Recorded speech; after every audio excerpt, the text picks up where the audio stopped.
Сейчас прикол покажу.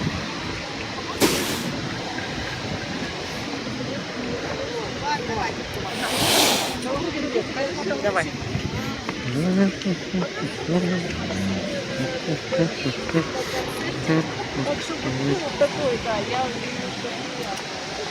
Вот он. Вот он.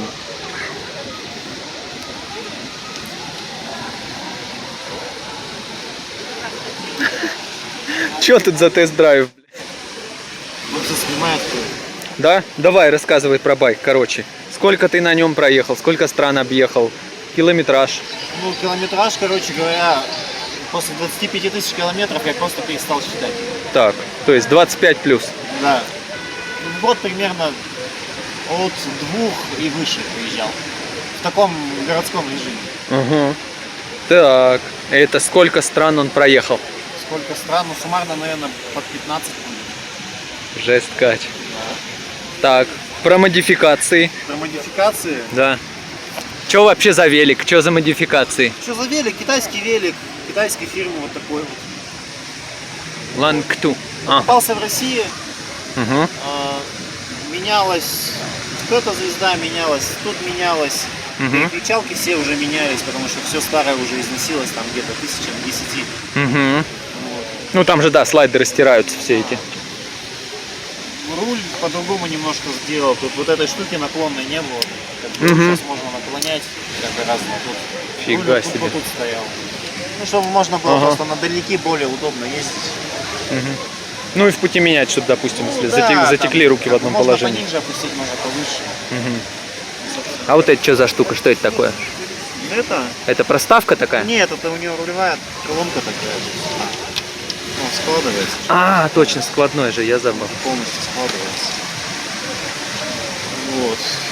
Ну и плюс багажники. Тут Мгм. даже крыльев не было, когда я его покупал. А, То есть сначала крылья я купил, потом багажник. Да. так, а вот этот тюнинг зачем? Эти у меня, как их зовут, сумки. Вот, а они у них, Стирают, у них что ли? крючки, короче, больше размером. И они, А, если и они ты начинают больше это, делал. Они долбить начинают. Мгм, мгм. Очень.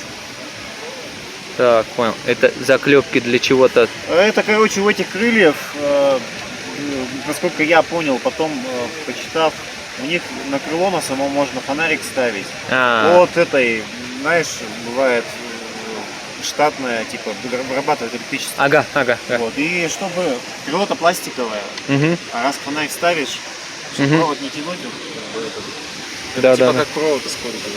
Ну я никогда не использовал, у меня он на батарейках. Ага. А вот эти штуки зачем приделал? Как?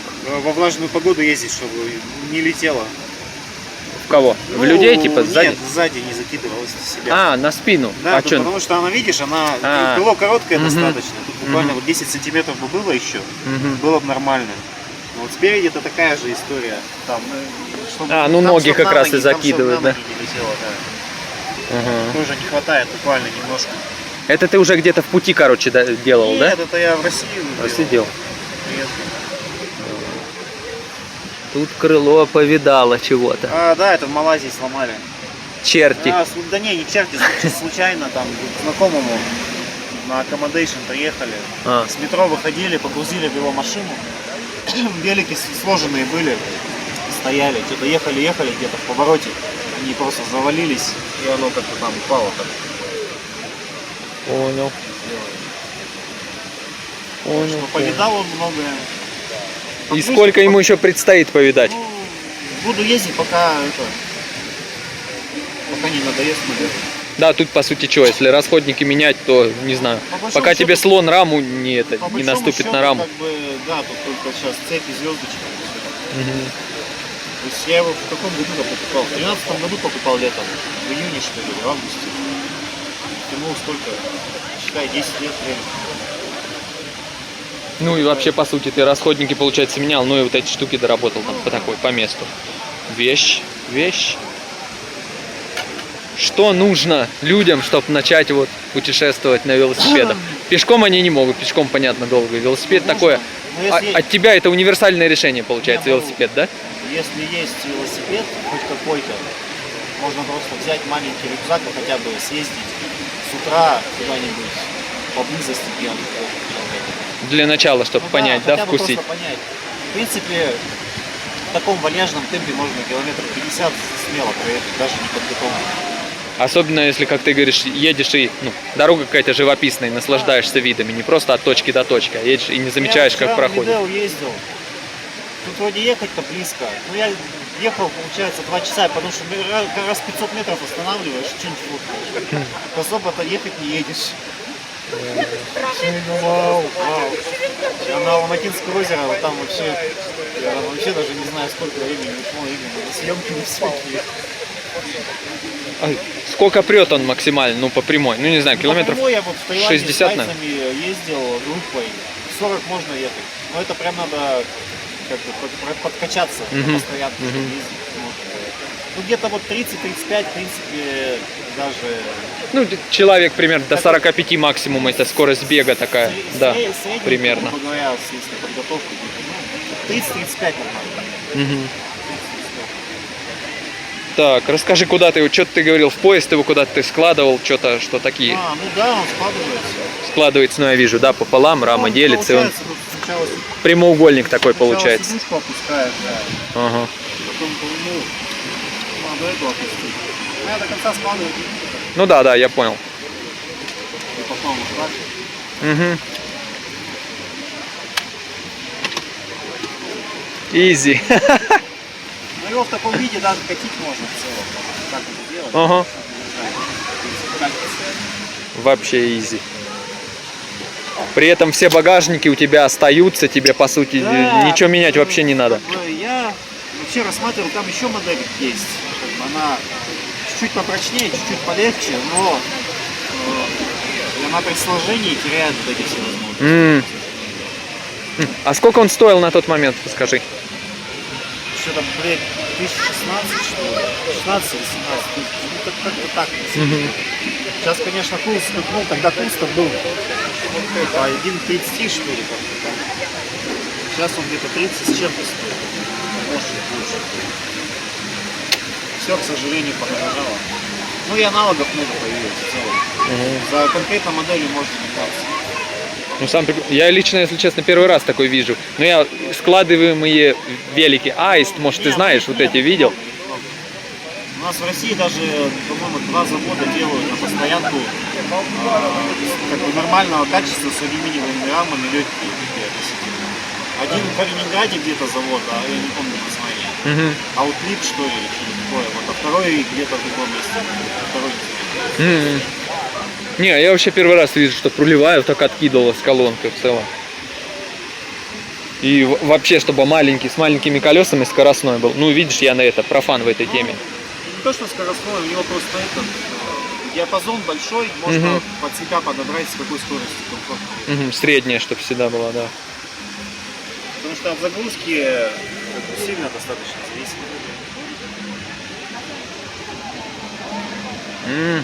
Сумки было, не помню, как-то я на руль здесь что ли крепил его.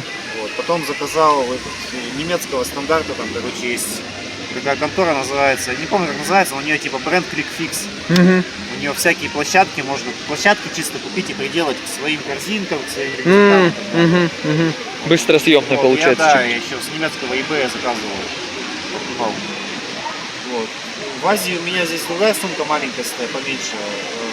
Стояла две бутылки вот здесь на рулевой. И здесь стояла. Так, в целом, в принципе, тут больше ничего не поменялось. Ну, это сидушку я 3 раза уже перешивал. Ну, это понятно. Эти я уже тоже там раза на 3 тоже так же. Ну, это кожа. Это кожа, это сейчас натуральная кожа, да. Но она тоже какая-то попалась. Что-то у нее это покрытие какое-то странное. Не очень хорошее. Что ты всегда ввозишь с собой? Вот, допустим, если ты знаешь, ну, никаких погодных там аномалий у тебя, ты вот едешь от города до города, ну или окей, в другую страну, и примерно погода стабильная. Вообще на постоянку едешь как бы специально, чтобы ехать куда-то там долго. Но по-любому надо спальник, палатку, там коврик какой-то. И минимально что-то готовить. Ага. Ну и немножко одежды там, если холодно там, ну, или дождь, там курточка. Комплект, легкий комплект. потеплее одежды, да. Чтобы Ну, и в плюс- крайнем случае напялить на себя Ну и все. плюс это там, вот, подремонтировать мало ли что может быть. Какие-то инструменты возишь, да, с собой? Я в Китае возил эти запасные камеры. А, Потом в остальные страны, по-моему, запасные камеры не возил, но только заплатки возил. мгм. А заплатки какие? Что вулканизировать надо, снимаешь, да? Разбортовывается легко. Ага. Еще приколюха есть такая. Меня заколебало возить с собой маленький насос, потому что им тяжело качать. Короче, эти велосипеды складные. Есть официально 2 фирмы, которые делают насосы встроенные. А, то есть это не с ним было, это... Нет, это я отдельно покупал, да. И Офигеть, получается, у тебя тут насос, вещь. насос как бы это. Но он такой еще нормальный, ну, даже автомобильные колеса можно качать. Офигеть. Я у мотоцикла у себя в Азии качал колеса пару раз. На гвозди на гнида, блин, наезжал там, блин. Потом только под утро понимаешь, что мотоцикл на спущенном колесе стоит. Но оно того стоило, да. В принципе, не дешевый был. Не, ну так модульно вообще идеально. На наши деньги это, наверное, типа 1003, наверное, сейчас стоит. Мгм. По тогдашним ценам, наверное, 1500 стоило. Какие-то медикаменты, бинты, не знаю, с собой Ну, брал так, по когда-нибудь? мелочи. Я йод возил. Причем йод в Азии его на водной основе спиртовый. А, Йод, чуть-чуть чем-то там помазать, чем-то да, сильно много не надо. А в этих странах, где солнца много, надо это обязательно носить крем солнцезащитный. У меня эти перчатки такие с этими с грязными пальцами. ага. Короче, тут вот эти части загорелые, здесь такая, ну, светлые. Ну да, это типично тоже. Я тут в Казахстане это тоже поехал, у меня перчатки были, а тут что-то я эту короткую одел и ехал долго. Вот у меня вот здесь сгорело, под перчатками меньше. Ну, твой подход получается максимально простой и легкий. Никаких тебе суперспециализированной экипировки, суперспециализированного велосипеда, В целом, суперспециализированного. да. А то как люди любят, знаешь, это ты будешь мучиться, вот это, надо сразу. У меня знакомый есть просто, он по горам ходит, как чисто пеший. Вот у него все ультра легкое, все ультра дорогущее, там капец. Причем там по весу-то он вроде не сильно выигрывает. Ну, допустим, с моим, наверное, снаряжением, палатка, спальник, ну, может, он полкилограмма выигрывает, не более того. Там просто уже некуда. Ну да, а соотношение стоимости за эти полкилограмма колоссальное Там будет. цены он называл так, типа, одна палатка там больше 20 тысяч стоит, но такой нифига. Офигеть. Самое паршивое, что ты можешь вспомнить, поездка, про которую ты сказал, лучше б не ездил. Или что-нибудь, ну, самое жесткое такое, что на ум Сейчас приходит. подумать надо немножко. Ага. Так-то в целом ничего такого сильно не было. Или, может, устал до чего-нибудь, или кто-нибудь тебя выбесил в день такое, нет, что... такого, наверное, не было. Сложно было, наверное, только в Бирме, потому что что-то мы поехали туда не... Ну, вы знали, что сухой сезон в Таиланде, а там в Бирме он еще суше оказался. То есть там было днем плюс 40, влажность низкая-низкая, короче, ты просто не понимаешь, что плюс 40 на улице. Вот. Короче, воду пьешь, а в туалет не ходишь. Ага. И после этого понимаешь, что воды надо пить раза в 2 больше, чем ты пил. Вот. Ну, там с этим проблем нету, там, потому что около каждой деревни в основном чуть-чуть от дороги находятся. А у дороги у них типа, я не знаю, типа вот киоск какой-нибудь возьми, Мгм. или даже, наверное, не киоск, типа остановки. Мгм. Вот. Там постамент такой и горшки глиняные с холодной водой из колодца А, стоят. бесплатно. Бесплатные, да, везде, вообще везде. Даже в столице у них стояли такие штуки. Ну там не горшки стояли, там чисто эти, сколько там, литров 15, ну эти Мгм, мгм. Офигеть. бери, пей без проблем. Там как-то вот эта культура питья меня поразила. А, еще в Малайзии, допустим, тоже с водой все связано. В Таиланде, допустим, как бы мы воду не, ну, местных не набирали, в основном на заправках. Вот. А в Малайзию заезжаем, типа, вода кончилась, подъезжаем к мечети. Там и мама или кто-то там был у них. Мгм. Подходит, типа, где можно набрать воды? Он такой, так пойдемте это, наберем. Подходим ко входу, а там, где они руки моют, там омовение делают, типа, так вот, вода чистая у нас. Ну, такие, нифига. В шоке, ну, реально чистая. Да. Наверное, из самого жесткого, ну, прям реально жесткого, туалеты кидают, прям как в России, деревенские туалеты. А, на улице. Типа дырка в полу, да, это вонище. Причем в Китае, кстати, тоже вода ну, нормальная. В остальном, что, мыться где-то, ну, пристанище. Ну, если теплое, то река, да, ручей какой-нибудь. Да, Стираться то же не, самое. ну, смотри, как бы на постоянку мыли, стирались, наверное, только на Шри-Ланке, в Малайзии, в мечетях, в Таиланде, в храмах. Ну, и в основном, да, в Иране, допустим, местных. Вот, так, не факт. Ну и в пути, допустим, если человек... А в Китае на заправках, по-моему. В Лаосе где-то просто в горах там где-то тоже. Ну, это для людей, допустим, кто привык вот ежедневно купаться и кто не искупаться вечером, к этому, короче, привыкаешь в пути же, Ну, да? немножко, да. Когда у тебя интервал Ну, повышается. Там, смотри, там можно планировать хоть как-то, хотя бы раз там в 2 дня можно, в принципе, найти место, где можно хотя бы там по полному там умыться, постираться чуть-чуть хотя бы. Мгм. С водой вот я вообще не помню, что. Встречи с какими-нибудь животными поразили тебя что-нибудь, не знаю, медведь Шри-Ланке мимо павлины пробил. вечером орать начинают. Причем они так страшно орут, ты даже не можешь понять, что это павлин. А как они орут? На что похоже? Я не смогу тебе сможешь? повторить сейчас. Окей. Надо просто где-то поискать звуки павлина. Ну, это страшно, реально. Это реально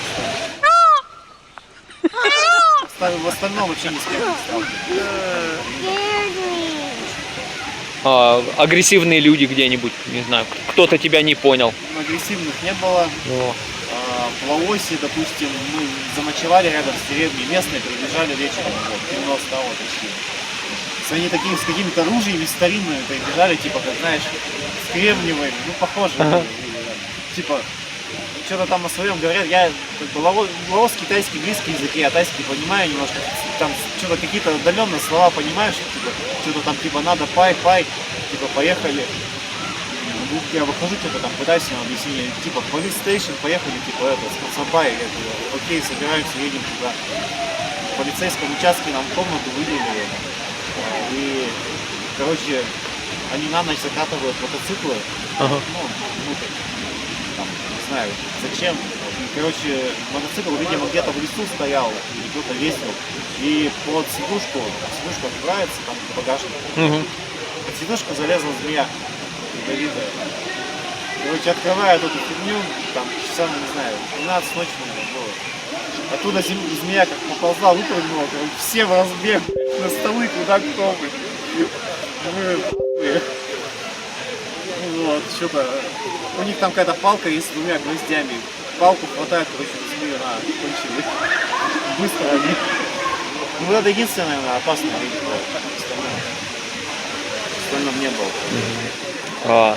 Знание других языков, вот сам, ну понятно, что самое главное английский, хотя бы как-то там что-то, да. Если английского не знаешь, объясни людям, что это реально все равно на пальцах как-то изъясняться. Это в Китае, например, знание твоего английского языка тебе не поможет вообще ничем. Да? Блин, а мне китаянка, я с ней разговаривал, она говорит, не переживайте, все знают английский. Ну, наверное, смотря где. Это кто? Ну, китаянка здесь, которую встретил. Здесь, ну, может быть, большие города. Возможно, А большие где, города. ближе к провинции, там... Там, скорее всего, буквально отъехать чуть-чуть, там проблемы. Английский могут знать полицейские и, скорее всего, какие-то учителя. В основном местные не знают. Ну, Причем тут... у них подход такой, что, типа, если ты откуда-то приехал, ты должен, ну, типа, у тебя уровень образования как бы высокий, ты обязан знать китайский язык. О, фига. У них вот такая вот какая-то, не знаю, это особенность мышления. Ну, я ездил, какой-то был 14-12 год, скачал оффлайн эти Google Translate и просто там. Ну да, сейчас же на телефоне переводчик, все можно... Причем я еще тогда удивлялся, типа, местные, ну, не местные, там тоже россияне какие-то ездили, ну, чисто автостопщики. Что они не подготавливались к тому, что там, типа, симку нельзя будет как бы сразу вот сфотать. Я симку там даже не покупал.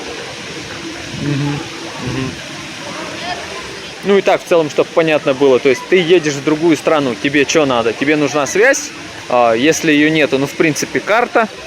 Ну, Ну, к примеру, допустим, у тебя переехала машина, телефон, все, ты без ничего. Сейчас, да. То есть, если ты прям... Это прям самый жесткий такой это подход, прям, если. Если едешь, где прям не населенка, там, да, там какая-то связь нужна.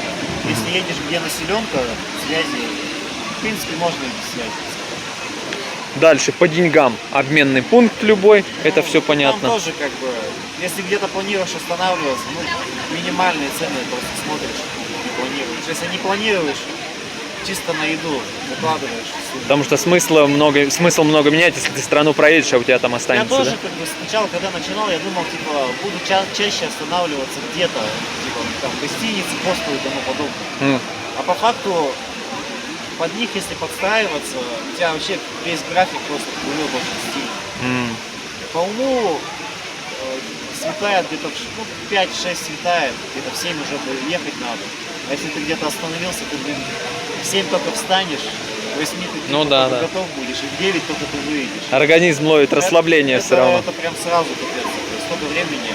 Вот. А потом под вечер ты можешь или не доехать, или тебе надо будет затемно ездить. У меня, допустим, знакомый, он в Эстонии живет, он по Европе ездил, по Италии, и у них вот эти вот заморочки с отелями были каждый день. И всегда затемно. Вот они приезжали. То есть это прям реально большая проблема. Он описывал, я читал, и у него, по-моему, даже где-то там видеозапись была, но он говорит, мы страдали от этого реально.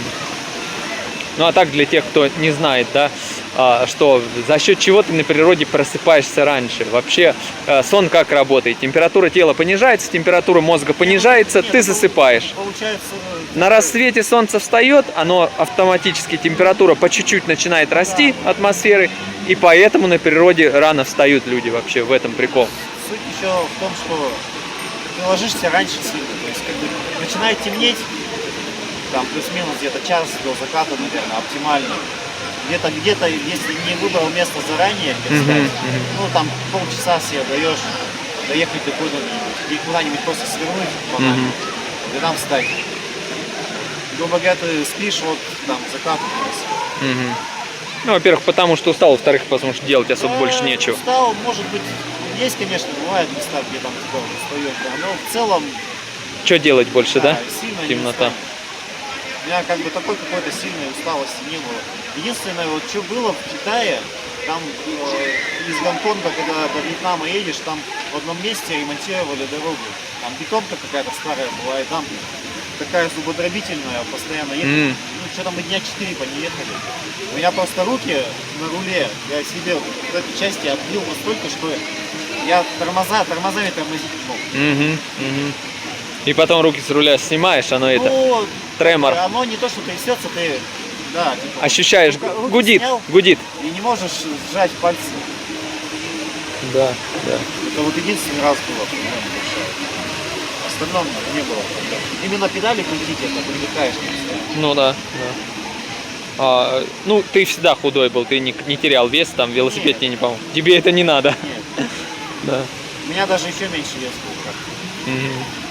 Ну а так для людей, которые немножко тучноваты, ходить, понятно, они никуда не пойдут, пешие, там, автостопы, хотя тоже не особо проблема. Тяжеловато и будет. Ну вот велосипед это такое универсальное решение для всех, кто хочет начать. На самом деле разные комплекции люди ездят, я разных встречал, никаких проблем не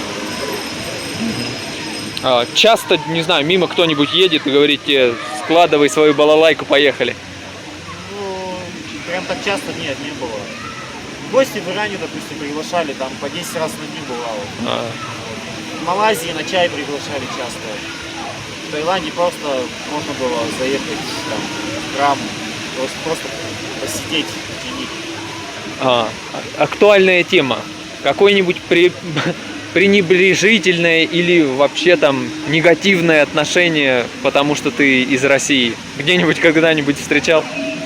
За вот эти вот сколько там, почти 10 лет вообще ни разу не было. Ну и кто ты такой, как тебя зовут, как тебя там в сети найти?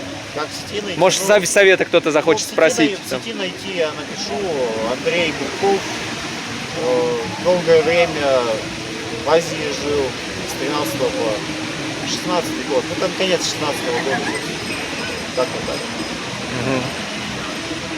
Ну да, и все, ты мне скинешь потом, я прикреплю, если что. Вдруг кто-то совета захочет. Ты специализируешься больше на азиатских странах. Да на всех на самом деле. Вообще на всех. На всех. Так что сможет подсказать вдруг, Там что, не знаю, отличия маршруты. на самом деле минимальные. В основном, наверное, просто с азиатскими проще, потому что меньше надо как бы, всякого оснащения вести. Мгм. Одежда вообще минимум надо, вот, а типа там где спать там, минимально. А, да, упустили по деньгам еще скажи. Ты говорил, что чтобы вот на велик, по сути, тебе нужен велик, тебе нужны минимальные там деньги на еду. И все. Да. Минимальные деньги на еду вот, для людей, не знаю. Ну, Всем по-разному. Как Тут, бы тут все по-разному едят, не знаю. самый такой пример, ну типа $10 в день на одного, это прям вот, наверное, Must have. даже многовато. Мгм. Вот. Потому что в Азии, ну, когда в Китай, Лаос, Китай, Гонконг, Вьетнам и обратно в Лаос вернулись, в Таиланд потом. Там что-то почти на 2 месяца ушло и собрать баксов 250, наверное. Это еще, блин, с поездом. То есть, как бы там совсем мало. На Шри-Ланке планировали, снимали тоже где-то баксов 200, потратили 60, 80. Вообще изи. Там как бы еда вообще дешевая, прям очень дешевая. А родные твои как относятся к твоему вот увлечению? Да, родные-то нормально относятся, они только рады, что где-то им новый контент подгоняешь, там типа где был там. А, то есть поддерживают тебя в этом плане вообще Да, морально да. всегда. И никаких переживаний нету, что не едь, а то тебя там убьют, я по телевизору смотрела. Не, ну, у них, конечно, были там типа эти, вот там все отравляются, там еще что-то там, антисанитария, ну как бы. Ну да, это первые мысли, Нет, знаешь, они когда просто, люди. они просто не понимают, как там как люди живут, то есть оно Да, снаружи-то может казаться, что там, да, типа грязно, дела, на самом деле. Так а так тоже подумать, слушай, антисанитария, вот это, отравиться, не отравиться. По сути, ты можешь дома в водопровод какую-то херню помыли Да. неудачно, вот ты и отравился. Единственный раз, я помню, в Лаос ездили, ну мы не путешествовать ездили, чисто так бизнес делать. М. Зашли в кафешку, и у них, короче, на столах соусы стоят острые, на соевом составе. И, короче говоря, заказали рис с курицей. И я полил, короче, как бы прилично так. И вот единственный раз, да, плохо было. Мгм. Единственный раз за вот вообще там 3 года. Слушай, визы, не визы, азиатские страны, куда-то нужна виза. Ну, в Китае, допустим, нужна была виза, я делал как бы предварительно в Таиланде, там на юге Таиланда у них посольство было, они делали, ну там типа что-то в районе месяца, что ли, они делали, 2 раза пришлось ездить. В Бирму тоже виза нужна была, делали в Бангкоке в течение дня. То есть ты на месте прям делал? Ну, в основном, да. Мгм. На Шри-Ланке по прилету, в Иране по прилету. То есть ты прилетаешь в аэропорт, куда ты идешь, куда ты Да, идешь? ну это да, если по прилету, то это легко там. В течение дня. В Гонконге тоже по въезду виза делается. Все, тебя чекинят и тут же тебе визу Просто проставляют. больше никаких проблем. Мгм. Как бы самое, наверное, сложное это реально вот Китай, потому что там надо было типа один раз подать, потом типа ждать и еще потом собирать. Мгм. Мгм. Изи. В целом больше. Понял. Куда-нибудь, не знаю, в телевизионном, в интервью куда-нибудь попадал, где-нибудь в какой-нибудь стране у тебя брали или не случалось В еще? Таиланде брали, но не в путешествии брали. Там, короче, у них есть день рождения короля, праздник, день рождения королевы. Я не помню, по-моему, когда день рождения королевы был, и мы там с группой иностранцев участвовали, типа, ну, велопробег огромный, там, не знаю, 10 тысяч человек на 50 тысяч населения города ездит. Вообще все улицы перекрыты, там такая толпа до горизонта. Мгм. Так, ну и сейчас мы, естественно, находимся в Алматы. Да. Ты какое-то время ехал еще по Казахстану. По Казахстану, да, ехал. Ну и давай вообще, вот как тебе Казахстан и Алматы конкретно? Ну, Алматы классно, Казахстан тоже классно. Ну, Казахстан такой специфичный, то есть он очень плоский в северной части. Собственно, там, в принципе, вот для рутинного такого путешествия на велике он не каждому подойдет реально. То есть тут логичнее, наверное, какую-то часть проезжать, потом брать или там трансфер какой-то, или поезд, может быть, куда-то перемещаться. хотя бы между городами. Мгм. Мгм. А Казахстан это такой, можно сказать, оазис, да? Ну, Ой, Казахстан, Алматы в Казахстане. Алматы, да, Алматы. Я даже не знаю, с чем сравнить, но, наверное, вот ближайшее, наверное, с Бангкоком могу сравнить. В Бангкоке, правда, гор нету, вот, но в Куала-Лумпуре горы были. Но Куала-Лумпур для велосипедистов конкретно это отвратительно было. Прям вообще не френдли абсолютно. То есть это прям чисто 100% прям. В общем, Алматы потрясающие. Ну, Алматы, да. Я как бы, немножко даже потрясен тем, что они вот за такой короткий период сделали. Аналогично. Ну, ты-то немножко знаешь, что и к чему, как тут. А я вообще просто приехал и вот потрясающе. Я не могу ничего сказать вообще. Вчера мы с тобой шли, можно сказать, по дворам, по каким-то вообще, Ну, по таким да. по темным, да?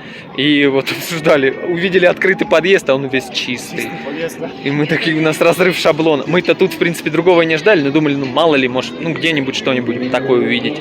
Ну ничего мы не увидели, обсуждали тоже, может быть, что-то вот Сегодня, кстати, такое. я видел какого-то дебошира. Дебоширов? Вот по этой, по-моему, по этой улице или по соседней там. Мгм. Да, по-моему, через один светофор. Там этот супермаркет Магнум. И Да. перед ним, короче, стояли два этих офицера казахской полиции. И какой-то чувак рядом с ним стоял. Такой, то ли он выпивший, то ли что, я не знаю, что-то там ругался. Был чем-то На недоволен, да? казахском что-то ругался. У него люди местные что-то там ходили, смотрели, так странно очень. О, единственный случай. Ну а так даже на окраинах чисто, блин, мусора Чисто, нет, да. санины. Не, Ну, честно, в Не, одном месте не, мы чисто что-то прошли. ладно, чисто как бы ладно, типа можно сделать, чтобы было чисто. Но тут даже на окраинах, даже в частном секторе, здесь все засортировано. Вот это вот меня, конечно, поражает. И с саниной как бы за каждым углом не воняет, а углов мы обошли тоже много. Ну и я вот здесь сколько шел. Единственное, вот вчера шли за единственным, наверное, вот вечером кто-то из туристов Ну, нассал. там где-то, да, там может даже не из туристов, может быть, там просто может быть компания какая-нибудь сидела. Ну, там. возможно, да, тут тоже Просто это лень было куда-то идти. вполне. Может, кто-то не дотерпел, опять-таки, тоже Да. самое. Ничего такого в этом. Тут плохо где-то, я сейчас сверху там спускался, Мгм. не помню, что там за здание. Около здания стоит общественный туалет. Он работает до 10 часов всего лишь. Стоит 50 этих тенге всего. Блин, ну не работает тут больше. С 10 до 10, ну не смешно. Понял. Обеспечить чувство. Ну все, не знаю больше, что у тебя спросить. Вроде все такое спросил. В принципе, И для себя, и для людей. Все, спасибо. Всё. Ну что, спасибо тебе за интервью большое. Тебе спасибо. Значит, что я хочу сказать. Вот. Китаец лежит, спит. Потому что он устал. Потому что он гуляет. Там еще один китаец лежит, спит, если я не ошибаюсь. Или это два француза. Они тоже спят, потому что они устали, потому что они гуляют. Кто там спит сверху, не помню. По-моему, тоже француз. Но он тоже гуляет. То есть днем их нету. Японцы обязательно гуляют ежедневно. Один и второй аж не дошел до постели, он сидит во дворе. Родной, ты хороший пиздец, говорю. Свет. И к чему я все это говорю? А вот этот человек нихуя не гуляет. Он только говорит, что будет гулять. Но не гуляет. И это карагандинский казах. Смотрите. Все, телефон, вот он. Стабильное его состояние.